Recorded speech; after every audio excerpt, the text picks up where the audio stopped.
एक समय की बात है। एक किसान था जिसके पास एक घोड़ा था। वह अपने इस घोड़े से बहुत प्यार करता था। उसे अपने घोड़े पर बहुत गर्व था, जो किसान की कमाई का जरिया था।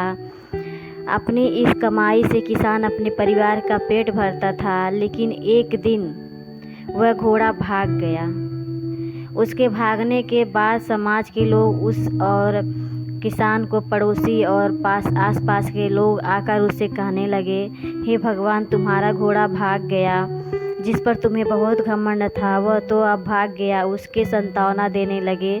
उसके साथ बहुत बुरा हुआ, लेकिन किसान ने उसका जवाब भी बहुत ही सहजता से दिया। कहा, हाँ, मेरा घोड़ा भाग गया और मुझे बहुत बुरा लगा। अगले दिन घोड़ा वापस आ गया, लेकिन सिर्फ घोड़ा वापस नहीं आया, उसके साथ 3 जंगली जानवर साथ में लेके आया। फिर उसके पड़ोसी उसके पास दौड़ते हुए आए और उस किसान से कहने लगे, आपका घोड़ा आ गया और आपके अपने साथ 3 घोड़े भी ले आया है। यह तो अच्छी बात है, आपकी किस्मत तो बहुत अच्छी है। किसान बहुत खुश हुआ और उनकी तरफ देखा। फिर उनका जवाब बहुत ही साधारण रूप से दिया और कहा, हाँ शायद ऐसा करके। कुछ दिनों बाद किसान का बेटा उसी जंगली घोड़े में से किसी को काम के लिए उपयोगी बनाने का कोशिश कर रहा था।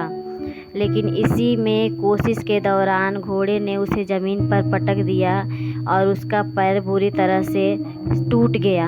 उसके पड़ोसी उनसे कहने लगे, उस पागल घोड़े ने देखो तुम्हारे बेटे के साथ क्या किया, उसका पैर तोड़ दिया। यह तो बहुत बुरा हुआ। किसान दुखी हुआ और फिर से उसी तरह जवाब दिया और कहा, हाँ शायद मेरे बेटे के साथ गलत हुआ है। फिर अगले दिन सेना के कुछ जवान उस किसान के घर आते हैं, जो जंग छिड़ने के कारण नए जवानों की भर्ती कर रहे होते हैं।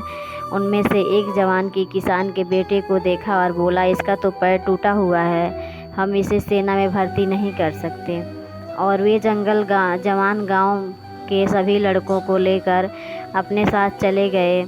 यह जानकर उसके पड़ोसी और बाकी गांव वाले उसके पास आए और बोलने लगे, तुम्हारे बेटे को तो जवान जंग के लिए नहीं ले गए, तुम्हारी किस्मत तो बहुत ही अच्छी है।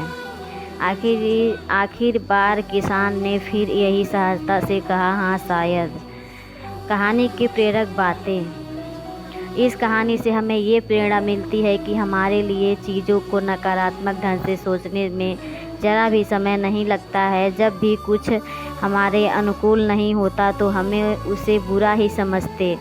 लेकिन सच बात तो यह है कि कोई नहीं जानता कि जो हमारे साथ हमारे बुरा है या अच्छा है।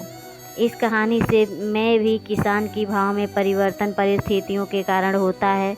बुरी परिस्थितियों में वह नकारात्मक हो जाता है और अच्छी परिस्थितियों में वह सकारात्मक। इन नकारात्मक और सकारात्मक परिस्थितियों के बीच के समय में धैर्य रखना बहुत ज़रूरी होता है।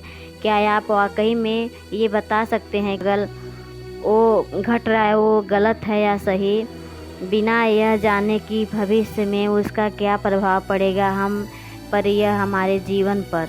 मुझे लगता है आपका जवाब होगा नहीं। हमारे समाज में, हमारे देश में सबसे बहुत परेशान महान लोग हैं जो हमने अपने जीवन में असफल हुए, हारे, अनेक बड़ी बड़ी बीमारियां से लड़े, किंतु उन्होंने कभी भी अपना धैर्य नहीं खोया और ना ही हार माने। यही आगे चलकर बड़े प्रसिद्ध हुए, सफलता के मुकाम पर पहुँचे और महान बने। हमारे बड़े बुजुर्ग ने सही कह गए हैं कि जो होता है अच्छे के लिए होता है।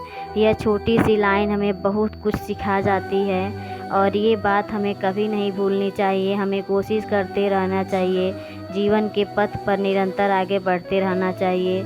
आपको बस ये करना है, आप किसी की बातों को लेकर ज़्यादा परेशान नहीं होइए। दूसरा बात, अपने आप को शांत रखना सीखिए। तीसरा बात, अपने काम से काम रखना सीखिए। चौथा बात, अपने सुझाव और सवाल